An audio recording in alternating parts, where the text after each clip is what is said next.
દેવગઢ બારિયા તાલુકામાં જંગલની નજીક રહેતા લોકોના રહેણાંક વિસ્તારમાં જંગલી પ્રાણીઓ ઘૂસવાના બનાવોમાં સતત વધારો જોવા મળ્યો તો ત્યારે લોકો ભયના ઓથાણ હેઠળ જીવવા મજબૂર બન્યા છે।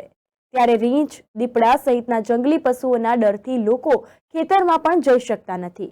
ત્યારે વહેલી તકે આ સમસ્યાનું નિરાકરણ લાવવામાં આવે તેવી લોકો માંગ કરી રહ્યા છે।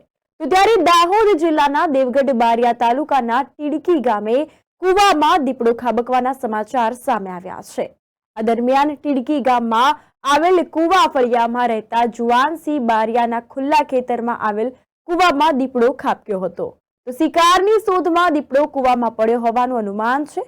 દીપડો પડવાની જાણ વન વિભાગને કરવામાં આવતા બારિયા વન વિભાગનો સ્ટાફ ઘટના સ્થળે પહોંચ્યો હતો। વન વિભાગ દ્વારા કૂવાને કોર્ડન કરવામાં આવ્યો હતો। વન વિભાગ દ્વારા દીપડાને રેસ્ક્યુ કરીને બહાર કાઢવામાં આવશે તેવું જણાવ્યું છે।